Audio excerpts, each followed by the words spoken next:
Do you want to kick this off, Rob? Do you want to dive in? Yeah.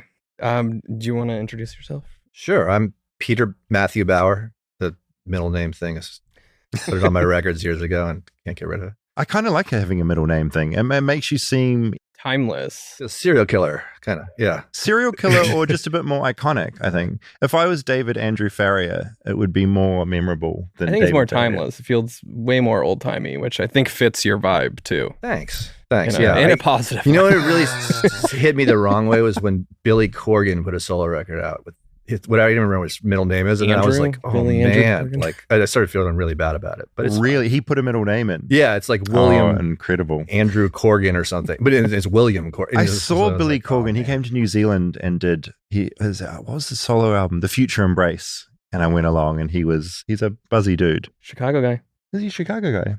Do we like Billy Corgan, or is he too much? When he retired from music, he started a wrestling, like an amateur That's right. He wrestling. loves his wrestling. Yeah, and then he opened like a tea house out in the suburbs of Chicago, and then he would do really abstract concerts Right. where it's like interpretations of plays through a pedal board. At least he's doing what he loves. I'm down with that stuff. Yeah. You know? All right, so you brought us some food to kick this off. I did. This is my wife Maurice's hash brown casserole. She's from Kentucky, and so this is a family recipe. I know her mother made it. I believe her grandma made it too. It smells fucking amazing. It's really good. Sometimes you get into those things and you're like, Oof.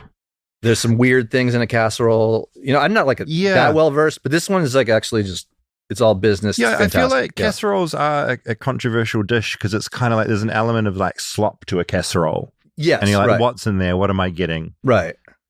Very hash brown centric, which I feel is a very American thing. Yeah. This is it's hash browns, and I'm not supposed to give away the recipe probably, but there's there's cheese, there's cornflakes, there's hash Well, browns. I just want to Anyway, try some. Get in there. Yeah, do you My have God. casseroles in New Zealand? We have casseroles. Oh, you do? Okay. But not involving the hash brown kind of side of things. Yeah, because it feels like a Thank very you. American holiday. Make a casserole because all your family's going to be over. Around the holidays, it's like a pretty regular thing. So I think if I'd asked, I was like, I'm doing this thing. Do you think you could make one? And it was not December 15th or whatever it is. It would be harder to This feels like the but- ultimate sort of comfort food situation.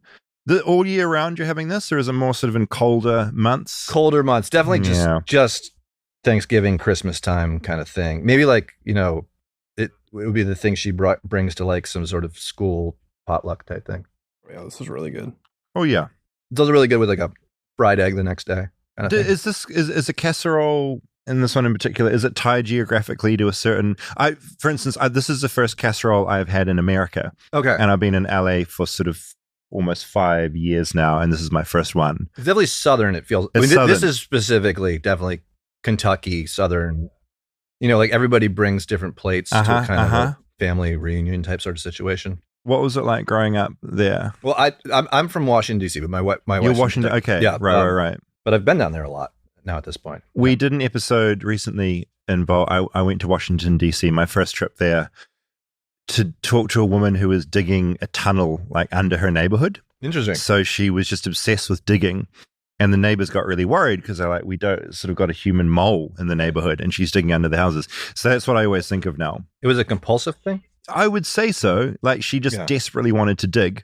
And this is like a big tunnel. I mean, I went down with her. We're like a couple of stories underground. It's and it's sort of scary because she's just digging it herself. Like, is this thing going to collapse on me? But she's very smart. Tunnel hasn't collapsed yet. TikToker, right? Yeah, started sort of documenting the tunneling. That's awesome. And then the neighborhood got worried that she was digging like further out from under her house. Sinkhole, like a sinkhole yeah, eventually. it's gonna, like pop up in her backyard. Yeah. But you like Washington was a good place to grow up, or terrible? It was a great place to grow up. And I mean, I have a very nostalgic feeling for DC, but it's a weird culture, I guess. It's different now. It's such a kind of transient place now. Yeah. I feel like growing up there was still people from there. Yeah. My parents moved out here during COVID to be nearer to us. But like when I would go back and I'd be like, go to a bar on my corner, they'd be like, where are you from? And I'd be like, right there. And like people just would not understand what you're talking, like originally, where are you from? And you're like, yeah, right. Here. And it's a bit very like gentrified, displaced kind of area. That Was it always so political there? Like, because that's what it's morphed into, right? Is everyone there for politics? Yeah, I mean, it's an industry town. It's now. definitely, it's definitely that. I mean, it always has been. Yeah. I mean, there was definitely more provincial parts of it, like, people doing this or that. Mm-hmm. But like my parents were psychologists. So the people they would see would be mostly from that world. I would, With parents being psychologists, could you dive into their minds for like how, when you were growing up and stuff? Oh God, no. No, I would hate that. Like, I'd be like, you'd be like, yeah, what is it? You analyzing me right now? Yeah, I guess that would be kind of, parents are probably the last people you want as your like psychologist or therapist or anything like that. Like my mom would you'd be like, what are you doing over there? And then that would always piss me off so much. Stop looking at me. Stop analyzing me. They had their practice in our house. So you'd have people patients turning up, knocking on the door, going inside. Absolutely. The waiting room was our living room. So I would sit there and watch like sitcoms and eat dinner, in front of the TV. And there'd be like another stranger there, like going through like a crisis. That's kind of wild. Yeah. It's actually really odd. Yeah. Well, that's a good segue into what we're talking about, right? Yeah. So all I really know is that you sort of had some unique experiences as growing up. Right. So yeah. When I was talking to Rob about doing this, it's like, what's uniquely American? I was like, well, I think I'm kind of a bad person for this because I grew up in like an ashram and like meditation cults, which are not like thought of as, it's not like red, white, and blue. No. America. But as we were talking about, they had a psychology practice in our house, but they also had a meditation center in our basement. So... right, so upstairs was the psychology office. Exactly. And then meditation basement. You kind of briefly threw in meditation cult, and then it's just like, well, I don't, there's nothing, that's it. So I grew up, when I was a little kid, I lived in India, like 3 and 4, and then went back once or twice. But then every summer, you would go to the same guru who had like ashrams all over the world. The main one being in upstate New York. Have you ever seen the movie Dirty Dancing? I have. It's been a while. There's these big Catskills resorts, right? And they had bought the 2 next to the Dirty Dancing resort and turned them into an ashram. So it's like very similarly, like the feeling is very upstate New York Catskills, but then there's like a kind of gaudy statue of like Krishna and Shiva. And wait, what got your parents into it? They visited India and got into it there? Or was it a quest? My father was going to be a Catholic priest. So was my dad. Was that right? Yeah. He left seminary school to start a family. There you go. Yeah, so I think that was part of it. And then the other part was he met this guru and he met him and then he started following this guru. And so that got us to India, was to go to live in this ashram when I was little. And then from there, they were involved in all sorts of different other ones. So in the 80s, that particular, group got very big and it was like very like, glitzy, like American celebrities would come and be like, Barbara Streisand's here, or it was like cool and all that stuff was sort of cool to them, right? The big one for me was Vernon Reid from Living Color came, the band, and I was like working at the ice cream shop at the ashram, and I was like, it was in 6th grade, and he came, and that's amazing. So then there was like, kind of like 80s, like there was like an amphitheater with like lights, and it was really, whatever. There was a big New Yorker article that kind of took the whole thing down, where they unearthed all the many different scandals. Did you ever watch Wild Wild Country? Absolutely did. So it's very similar with like a lot less guns, I would say. Right. Because that was going to be my question. Obviously, it was one experience being in it at the time, but like looking back at it, was it a good time being involved in that, or was it quite chaotic? And so it's definitely defined my life. It's definitely defined the music I make or whatever I write. And the way I think about things. I don't know if it's a good thing or bad. There's great things about it. One is that your parents, when you're like, 10 or 11 years old and you have to go there every, and you're like a teenager and everything, your parents leave at 5 a.m. to go meditate and come back at 10 p.m. And you're in these like kind of old cabins that the families will rent down the street from the ashram. They're like, mostly for like Orthodox Jews, I think, like used to rent them. And then you have the ashram people. So the really funny thing is you'd have all the ashram kids and then you'd have the like Orthodox Jewish kids on the other side of a fence. Very different worlds. And you just like would like throw rocks at each other and just be like, like you'd be like, those guys are crazy. Like, you guys are crazy. And like, it was just like and then you meet at the convenience store up the street to just try to buy cigarettes or something. So we're actually the same. We're all just kids. Yes, doing exactly. Our thing. Right. Yeah. So, but you were free. You can like kind of roam the woods and try to, you just be make friends and play Dungeons and Dragons and skateboard and stuff. And that was great. So then as you get like a little bit older, maybe around that same age, actually, probably. They start making you do work for God, like called Seva. What age is this? I mean, they kind of always make you do it, or you can make you go to a program, but you can kind of get out of it. But eventually, you suddenly like you're digging a ditch for free, and you're like, "What the hell is going on?" It's always with a cult, isn't it? You always end up digging ditches. It's part of the deal. Yeah. Like, how old were you when like the ditch digging began? When I got thrown out was probably 13 or 14, somewhere around the beginning of really high school. Like I had a friend, him and me were old enough to be like, this is really stupid. And we were both into like, he was really into like heavy metal. And so we would just go like smoke cigarettes in the woods and try to pick up girls and stuff. But then there was like an in crowd at that point, at that age, where the kids have been really indoctrinated.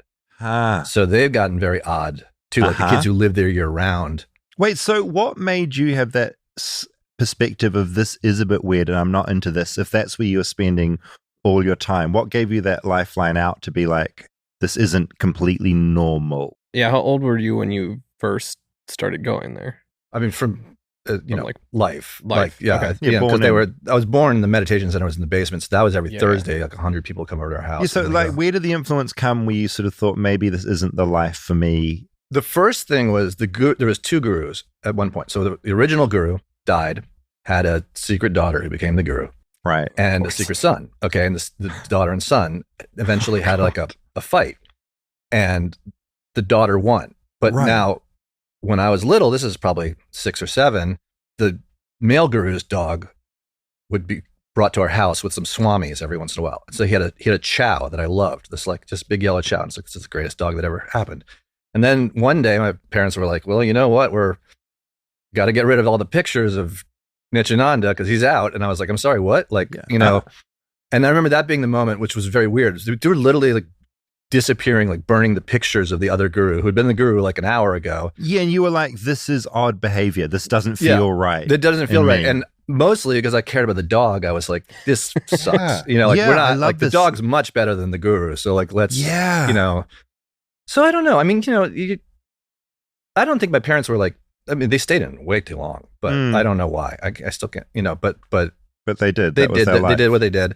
But to me, I was pretty early that I was like, I don't know about all this stuff. What? Because I mean, I grew up a sort of a bog standard sort of conservative Christian, so I was getting all those values and ideas. Yeah. What did it give to you that was good and maybe not so good in the way that you saw the world and understood the world? Because I imagine there was some good that came out of it, maybe, and some bad stuff. I think I have like a weird relationship with that, in that like I have a very anti-authoritarian problem, I would say. Yeah. Like there's great things about it, but then there's a point where, like, for instance, when my son was little, my mom wanted us to go see this other guru. It's a very nice guru. It's just good. She's Amachi, she's the hugging guru. Right. So I don't mind going because the food's good. Is what, I really don't mind. But they go up, and as soon as we get in line, some like, ashramite person like put their hand on my back, and I was like, turned around like and Marisa was like, what the hell's wrong with you? They're just telling you to get in line. And I was, you're ready to go. Thing, like I get into that, any sort of structured program of, especially religious thing, I get real like, don't uneasy. You tell me what to do. Right. Yeah. And to a fault that I think really does keep me from certain experience nowadays. But that stems though from growing up in this particular group. Yeah, I think, or just the authority, the strange, the groupthink, the cult mindset you really have trouble dealing with later on, but it's also really fascinating. I think it gives you an understanding of it. I think you get understanding of the strangeness of how people kind of. Well, did you feel tricked? And this is like, I'm not going to fall for this again. And that's where it comes from.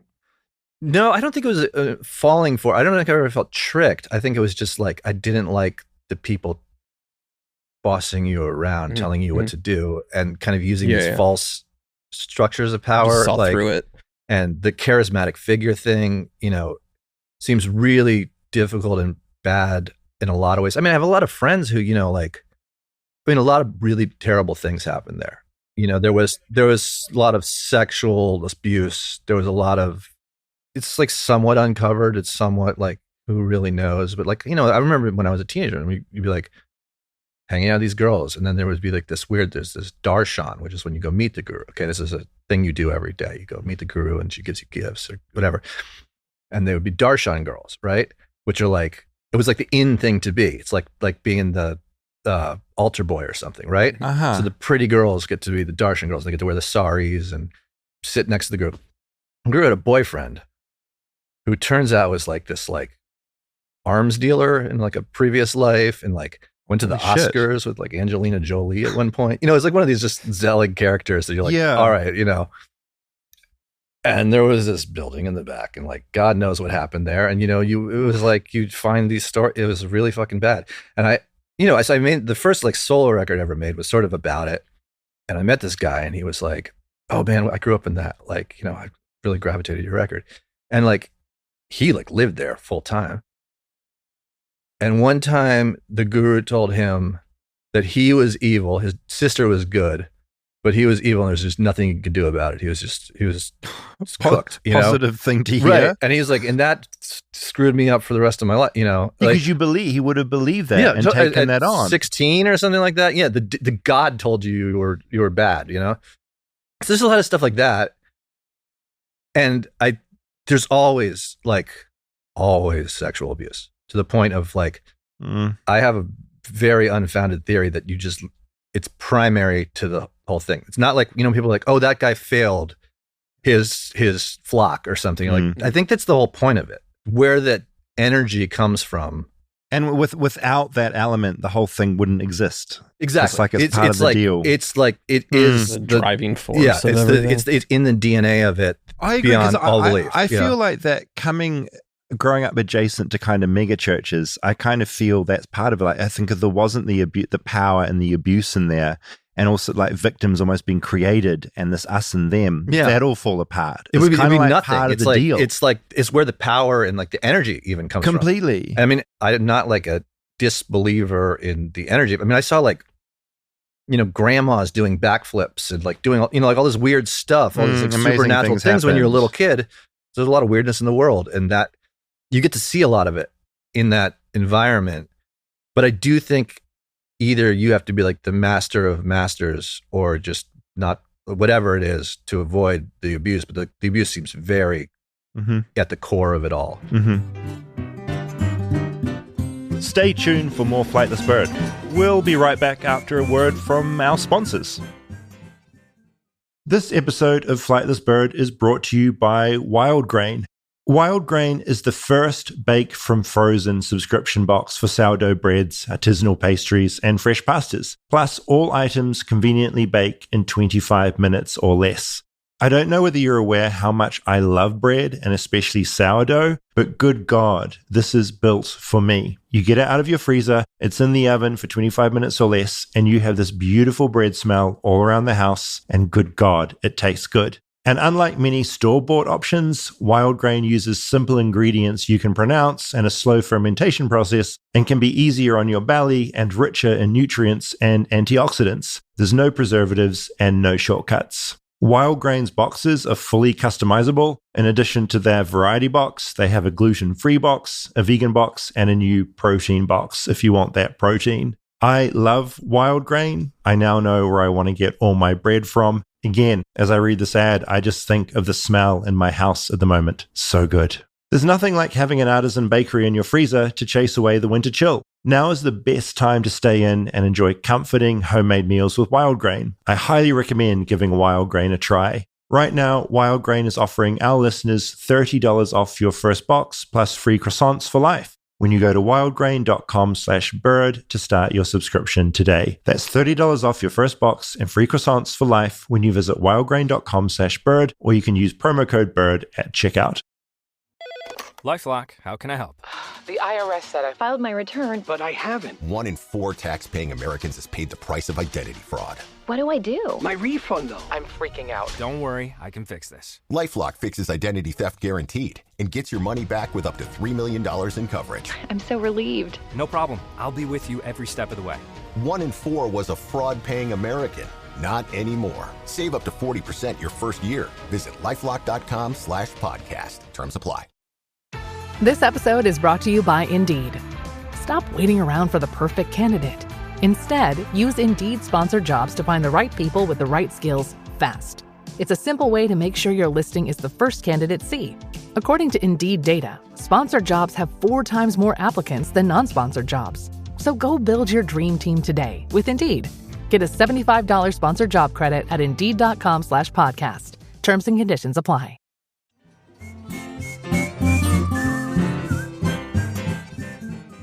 Does this wellness cult still exist? This one does, but it was interesting in that one time before I left the East Coast, I've been out here like 10 years. So then my son was like, I don't know, 10 or 11, something like that. And we went out to a friend's house who was like, I just bought a country like cabin, you know, like this family and like his friends, you know, parents. So we go out there and I in the Catskills. So we go out there for the weekend and I'm like, oh, wait a second. We're near this town where the place was. Holy shit, we're right by the ashram. I'm going to go. On the way out, we went to the ashram to see. And it had a very much like a kind of Grey Gardens feeling to it, where everything was run down and it had gotten away on them a bit. They closed the doors on the public, right? Like where it used to be very open, like we're trying to get as much money in as here we can. Now it's very closed, like this white van like chased us. I was trying to go up to the lake where like, interesting. And like, it followed us and I was like, what the hell's going on? So then I would go to the store outside of the actual proper premises and my friend's dad is still working at the store. He's like 80 years old, you're like, it was, which is interesting. Did he have a take on what was going on in the town? I mean, no, he was just like, oh, it's nice to see you. Like, you should get in touch with Narayan, Holy shit. That must have been the most surreal kind of memories flowing back moment to visit somewhere like that again. It was very weird. It was very, very weird. Yeah. So that was interesting. Yeah. Holy shit. I take away like, probably like my belief system or lack of belief system comes from that whole thing. Right. Mm-hmm.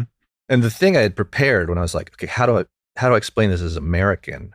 Or something like that was the other thing that I took away from this is that when I started being a musician and I dropped out of college, the thing to do in my family was it was like, you need to have a backup career. And that was to be an astrologer. Huh. It was when I was 18.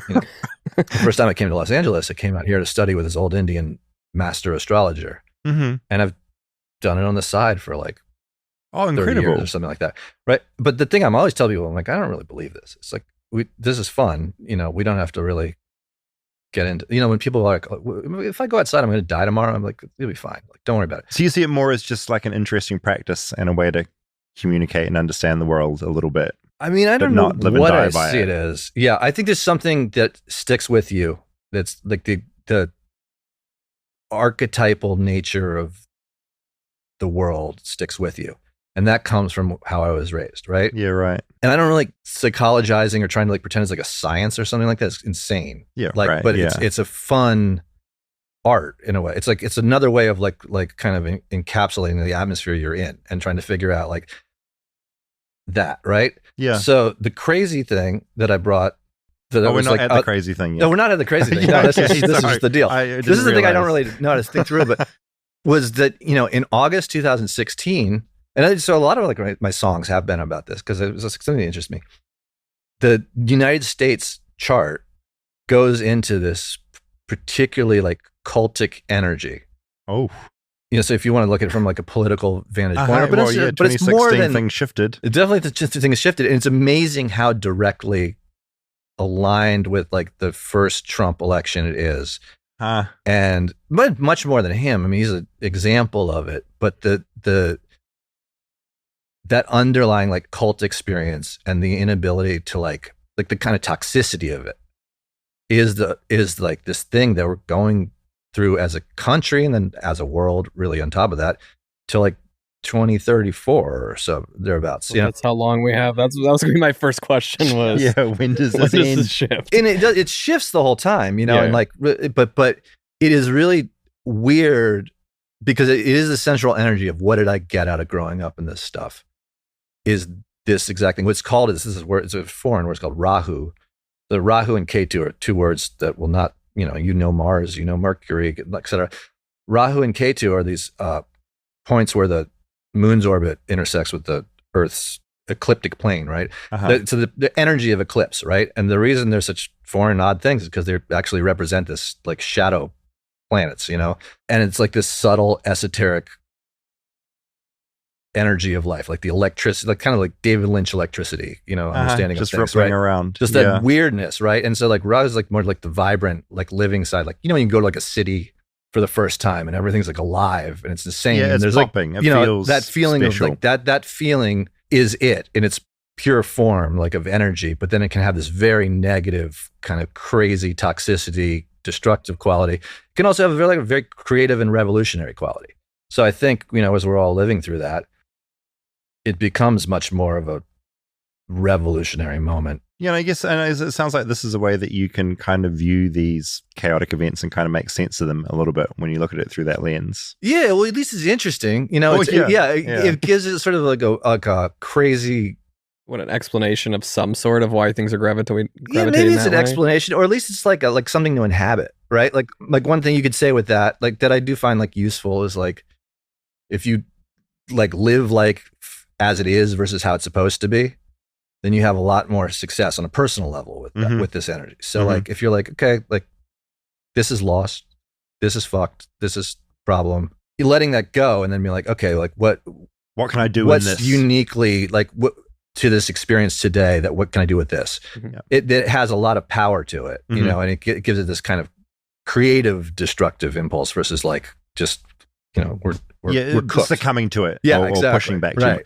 It's interesting because I'm so anti any kind of woo. Like here in LA, I'm surrounded by people that are just kind of talking bullshit about astrology constantly. It's brutal, deeply annoying. But then a friend of mine explained it to me as well. Like, you can't write it off because for her, it's like a language that gives her a way to like talk to other friends about certain things. And it's like you've got this thing that you inhabit. Right. And you can't just sort of write it off, because that's how a whole lot of people talk to each other and like understand the world and each other, which I kind of understand. So I think I understand what you're saying.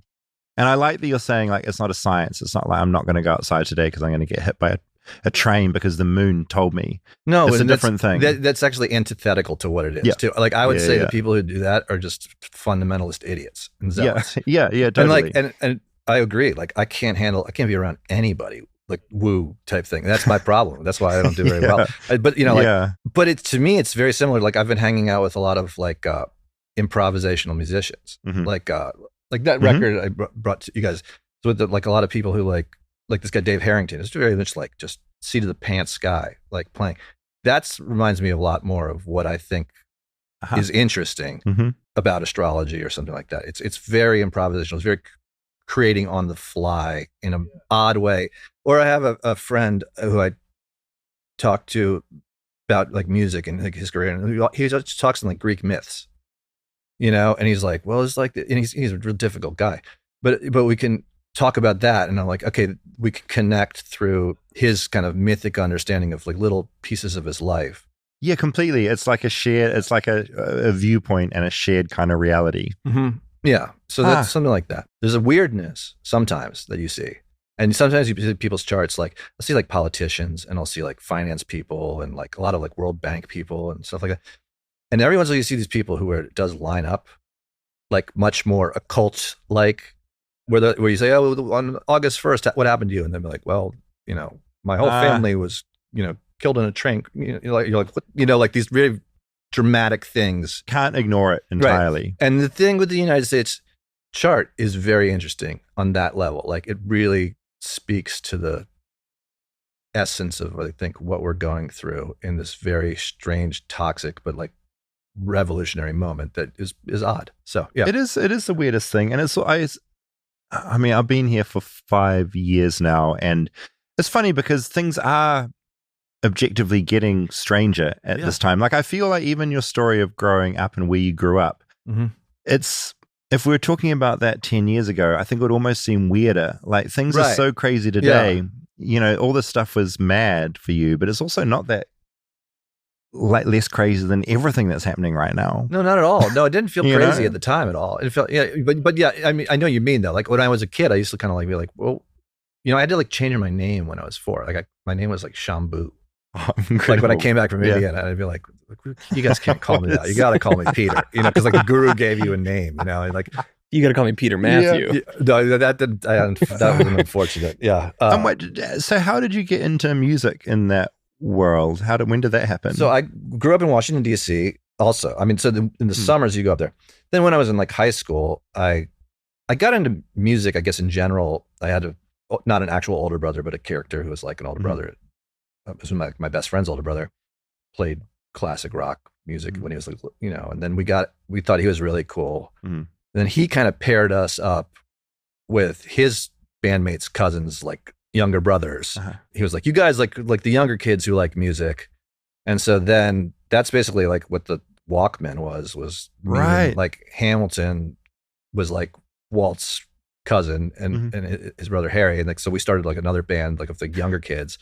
And then as we God, it worked out pretty well. Yeah. And I mean, so like when I was in high school, so like a lot of the guys who were in the Walkmen, they had another band called Jonathan Fire, and they were like 4 years older than us. And they like moved to New York and got like a record deal and got like ostensibly like the dream. Like to us, they was like they were like the Rolling Stones or something at that point. It kind of didn't work. But like, so when we were like 15, we're like, okay, well, we're just going to do this and, move to New York and start bands. And holy shit. So that's how we did that. Yeah. When did you leave that craziness? The craziness probably around 13 or 14. I think they threw me out. They said I couldn't come back. Oh, too much defiance. Incredible. I think they had a guy like, it was literally, I think it was when it's digging ditches. I was like, I'm not going to. I'm over this. Well, they were like, ridiculous. We can't control him anymore, so there's no point. Did it cause any rift between you and your parents, or did they leave at the same time? Or I feel like they left soon after for some reason, but they never kept. They kind of kept it. But then from there, like they went into like Tibetan Buddhism. They went into like a lot of Chinese like Qigong masters. Oh, they're really just trying to find something. They're interested. Well, they kind of do their own thing too, and then now they teach their own type of meditation, and it's really like their philosophy is not. I mean, I'm like, yeah, it makes sense to me. It's pretty open and it's very, it's not like they're trying to force something on anyone. Yeah, but it's just interesting. They've always sort of chased that thing. They even go to like faith healers, and went to like Brazil, and all these different. And so I've learned a lot through that, but I can't say that's necessarily my thing, or something like that. Yeah. Well, look, thank you for coming in and feeding us. I hope this wasn't too crazy to the listeners. Oh, no, this is incredible. What, you want to play some songs? Sure, I'll play some songs. Always curious if you can, if there's sort of a particular story behind one of these songs you're about to play, or whether it's in the song itself or something around its creation. Yeah. Without killing the magic of the song. I could talk about it, I'm sure. And enhancing the magic of the song. Enhancing the magic. I always love a bit of mystery, Yeah. But sometimes it's also nice to. It's going to be one of the three songs, not all three. Yeah, there'll be two songs. Two of the three. I'm trying to think one of demystified. This year, what I've done is I put out 2 songs, and I put out this odd record too with my son and with my friend Dave Harrington. And incredible cover, by the way. Thank you. It's incredible. It's got dead currency. So if you take it apart, if you open it, it comes apart. It's like multiple pieces. It's very strange. He's a real art piece, the guy who made it. But this was a thing that me and Dave, who's in a band called Dark Side, and then he's just like a really incredible musician. He's on this street. He basically lives on the street. So he plays at all these places here. It's like the wine bar across the street all the time. Amazing. He plays a show in LA, I think, every single night. Very interesting guy. Him and me, my son Otis, Dylan Carlson from this band Earth, he's sort of like the godfather of like doom metal, I would say, or he's a really at my alley. Big character in that world. And then this guy Dylan Fujioka playing drums from a band called Meat Bodies. And so we hatched this whole plan like a year or so ago to play a show, and then we wrote the whole record and did it like in 2 days, basically. Oh, incredible! This is fun, and it's really heavy. It's hectic. Yeah, it's like a heavy band, right? Like, and it's all very like improvisational, and then I wrote words over it, and kind of in real time, right? So I did that, and then I did 2 singles this year. It took me freaking forever. So that took like 48 hours to do the whole thing, and then I wrote 2 songs that took labored over forever. Just wasting time, But I am happy how they came out, and the one called they're kind of 2 sides of the same coin, I guess. They are dealing with the world that I'm living in. I don't really, everything I do is a little bit like it's hazy. I'm not like, they're not like political songs or something. But the Doom song is just kind of about the fear of the present moment and the strangeness. And I think as I finished it, like for the 70th time that I finished it or whatever, and like figured out how I actually liked it, it was right at the same time as I was pulling all my music off Spotify. And I think the song sort of resonates with that, because it is like a very fear of technology, the reason I pulled a bit of stuff off Spotify is, I mean, yeah, they don't pay you and they rip you off, and that's great. I don't really care. It wasn't good, but they now are funding ICE ads across the board, which is insane.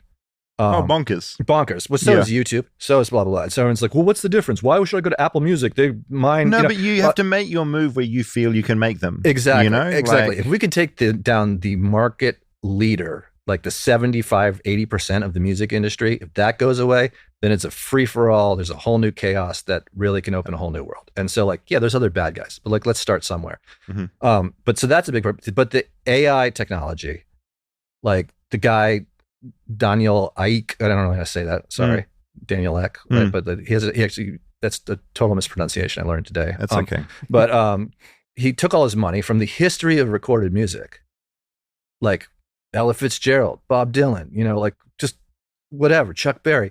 And he put it all into this company called Helsing AI that is like AI weapon systems, right? AI weapon system, like the liberal Palantir, and you're like, cool. Like that's where one of the, 3 greatest things people have done, music, that's what funds that. And that's just, you can't do that. You can't have that in this world. Like we have to, as artists, that's an existential problem for human art. Mm-hmm. And then you have all the other stuff, the AI art and garbage. But I mean, before all this started, the fact that like it had completely devalued, I think, anything of worth by having this sort of top-down mentality and all these like I've managed a lot of artists, and there's all these like sunny ass like young people like, hey, I work at Spotify, and you used to be like, God, it's like, I mean, the worst people, just like, give me a fucking break. And they're robbing you blind on top of it. Like, I mean, because like, but this is all shit we think about though in podcast land as well, like where we are, because we're everywhere at the moment, right? Right. So it's like we're on every platform, and like Spotify is part of that. Yeah, and absolutely. Figuring out what to do with that. Do it. Say whatever the fuck you want. No, it's fine. But no, these are all discussions that we're having. Yeah. I mean, my other main job is running a newsletter, and I was on Substack. Yeah. And that's like my main living is made on there. Yeah. I ripped it off Substack recently to go somewhere else because like Substack has got a bunch of Nazis on there, and my readers, 10% of what they pay me goes technically to there. Right, yeah. But it's this huge thing, and it's like trying to decide how to live ethically, right? No, yeah, in a way that works, and like it's just fucking hard because that's like a big decision. Pulling your stuff off there is a huge decision. Is a big pull because like it's people that will find you as well, and it's just knowing when to do that is so hard, and I admire your move. I mean, luckily no one listens to my music, so it's fine. Like, or they can buy a beautiful physical object they can, of your music. Yes, yeah. Thank God. Stay tuned for more Flightless Bird. We'll be right back after a word from our sponsors. Support for Flightless Bird comes from Grow Therapy. Now, I'm sure you've thought, or you've heard someone else say, therapy is just way too expensive. Very valid. It used to be the end of the conversation. But what if therapy didn't have to be? With Grow Therapy, care is designed to be affordable, insurance-friendly, and easy to understand. No subscriptions, just support that fits your life and your budget. Whether it's your first time in therapy or your 10th or your 20th or whatever, Grow makes it easier to find a therapist who fits you, not the other way around. They connect you with thousands of independent, licensed therapists across the US, offering both virtual and in-person sessions, if that's what you want, nights and weekends. And you can search by what matters to you, like your insurance, specialty, identity, or availability, and get started in as little as 2 days. And if something comes up, you can cancel up to 24 hours in advance at no cost to you. No subscriptions, no long-term commitments. You just pay per session that you have. Grow helps you find therapy on your time. I've found therapy incredibly valuable in my life, especially since being in the United States, where I feel it's more part of the culture here. But wherever you are in the world, therapy can be a really good thing. Whatever challenges you're facing, Grow Therapy is here to help. Grow accepts over 100 insurance plans, including Medicaid in some states. Sessions average about $21 with insurance, and some pay as little as $0 depending on their plan. Visit growtherapy.com/bird today to get started. That's growtherapy.com/bird. growtherapy.com/bird. Availability and coverage vary by state and insurance plan.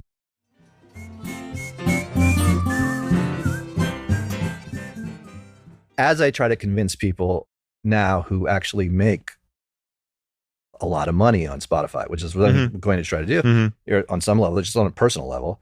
It's harder to be like, yeah, you know how you made like $500,000 last year on Spotify? Like, you should pull your shit off there. You know, like, I understand that. Like, because they're feeding their whole world, right? Yeah. You know, but like, I don't care. Good, like, because it was like, whatever. I'm done with making records for public. I don't even care. I just like on a personal, like me, Peter Bauer, you know, like the Walkmen, they keep their stuff on. I would take it off personally, but that's, you know, it's another discussion. It's a Quaker, other people, Quaker thing where it's a 5-0 vote for anything like that to happen. So maybe, hopefully, someday soon, we'll see. But for me, get rid of it. That's great. To me, it's like, do you know that band Deerhoof? I do. Like, so that guy, Greg Saunier, I think his name is. I don't know him, but I just was reading because he's very active in that world. Yes. And the one thing he said that really stuck with me is saying no to your own destruction can be fun. I'll say that. Saying no to your own destruction can be fun. And I think that's a great way of looking at it. Because, you don't have to like, you're not like trying to stop everything in this, I'm just pulling my stuff off this site. But it's a great, like, just jumping off point for a lot of things. Just rewiring how you think about things and how you run your life in general. Do I miss this? Like, no, do I miss like asking some dirtbag for a playlist on Spotify? They're like, no, like, I don't want to know about that. That's like, that already degraded me to the point of like, like you're just trying to like find some moxie or something, they're like, I don't need this in my life, and it feels really good. And so that song Doom, in a weird way, is actually about that. The video I made for it, which I don't make a lot of videos, but I do like to download things off YouTube and cut them together like a fun rework existing. Just like a weird sort of stoner mentality without, I'm not a stoner, but I just do it for like, it took like 40,000 hours to make it. But it's all these like intricate, like the dog robots. Oh yes. Yeah. And then there's like, the stupid Tesla robots and the little things. Very and it's familiar. sort of like a narrative about that cut together with like things that I love most in the world. Like, there's like footage of like Johnny Cash and the B-52s and Chuck Berry. Incredibly human, beautiful moments. And just the sort of stuff that's just getting tech cooked stuff that's by being this, like, shoved onto us right now. Right. And it's actually kind of like, I meant to make it funny. And then it's sort of, I was like, this is actually like, I'm definitely not a filmmaker, but I was like, this is pretty good, and so I'm very proud of the video for what. Okay, great. But, where can people watch that? On YouTube. I think it's like 40 views, maybe. Okay, no, all the best stuff has. But views. Anyway, I think it's kind of neat for what it is. But I do like the song because I think it hopefully has at least the ethos of sticking up for yourself and whatever happens in my little weird ass way. That is for so whatever. Doom, and it took about 70 hours to get it right. Yeah, I mean, I don't know. I think that I kind of just sometimes with my solo music, especially, I find it comforting to work on. So then I overwork things, and then but I think I've gotten very good at also having the mentality of when I do work with other people, or if just like jumping in and not thinking about anything at all, and hopefully getting things done really fast. So I think it's okay that it took so long, but it's probably just for the sake of taking it easy, hanging out with Pro Tools. Thank you for sharing it with us. Looking forward to it. And thank you again to your wonderful wife. Oh, yeah. And this wonderful dish. Holy shit. All right. Thank you. Thanks for having me. It's really fun. This one is called Doom. You want to tell you? Want to come? Okay. Fine. 1, 2, 3, 4.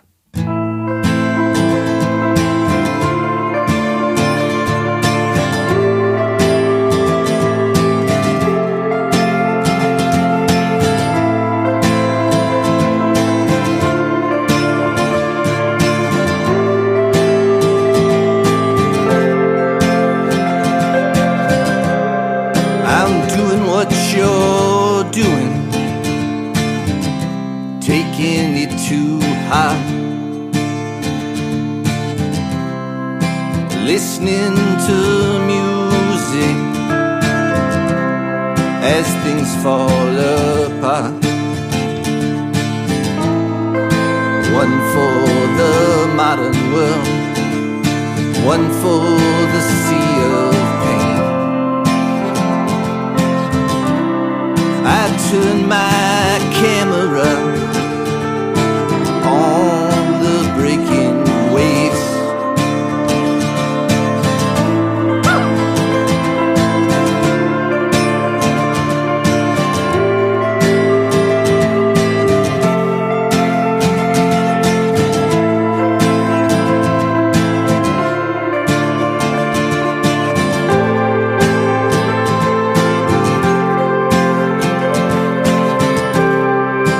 I went out walking, the streets all stayed the same. I walked to the morning, it came like a pale blue flame. Doom's coming down, we'll run for the hills. And I know it's soon now, it gives me the chills.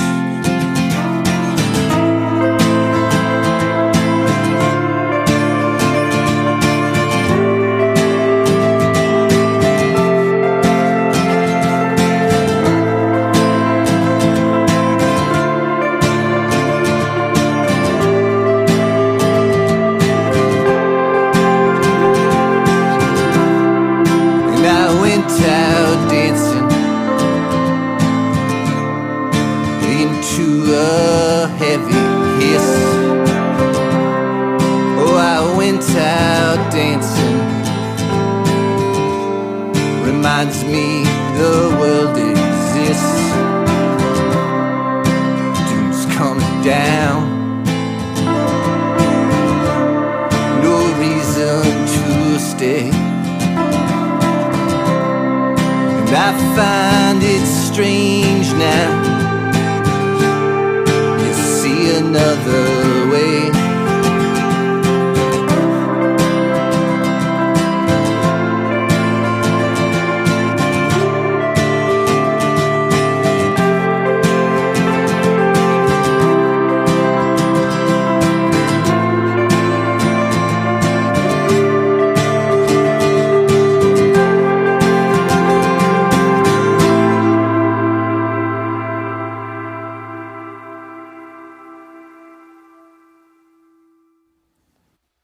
We good?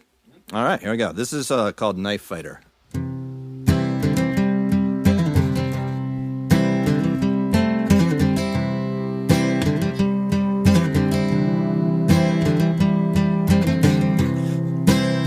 Fuck. All right, hold on. This is called Knife Fighter.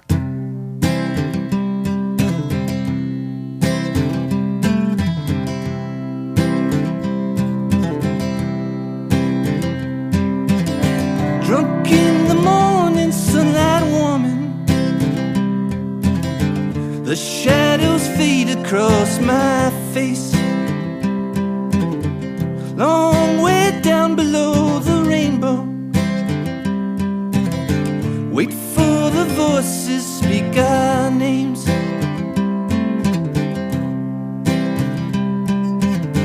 There is no rest along this journey, and your love must be sincere. When I was young and not so lonely once, I knew that love and felt no fear.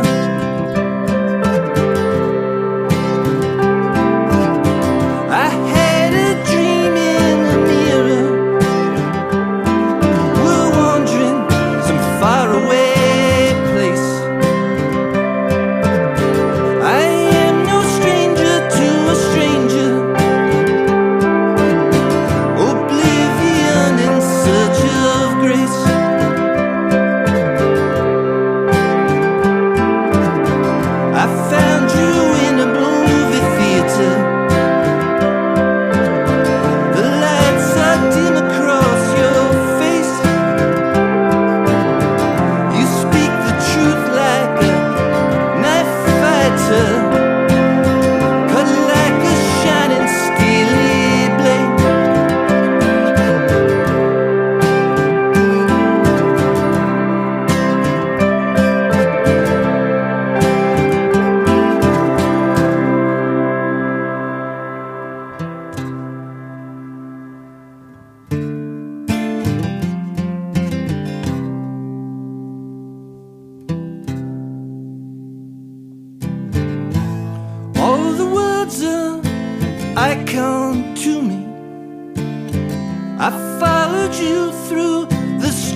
so easy.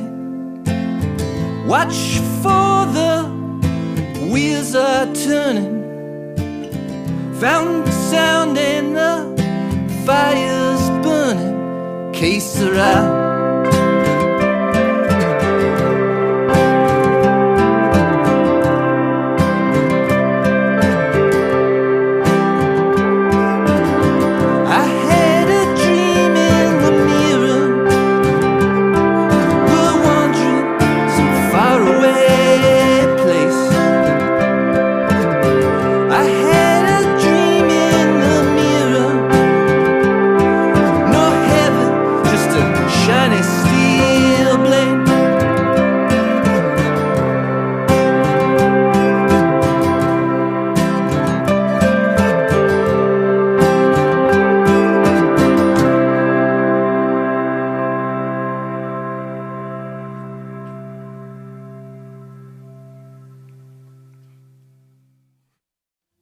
We just figured out how to do this morning. So this song is called Gold Paint for Blue Skies.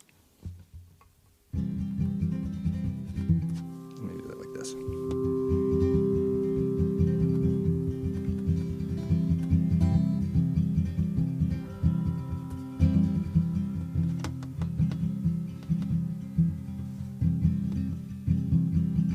When I was young and strong of voice, I stumbled and I fell. Say it now, why you came from the streets to the funeral. And I always thought we had this. Say it now, why you came. When everyone sees through everything.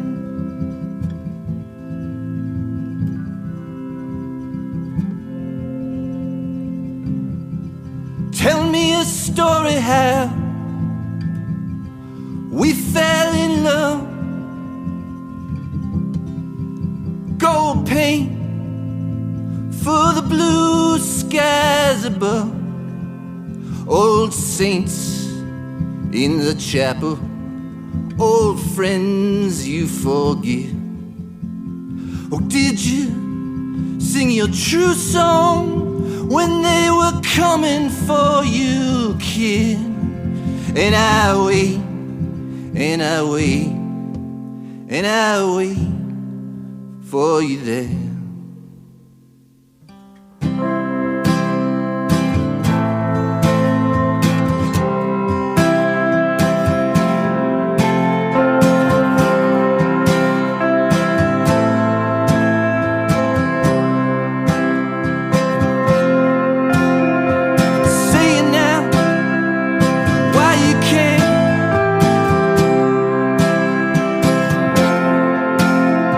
Say it now.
Oh, did you sing your true song?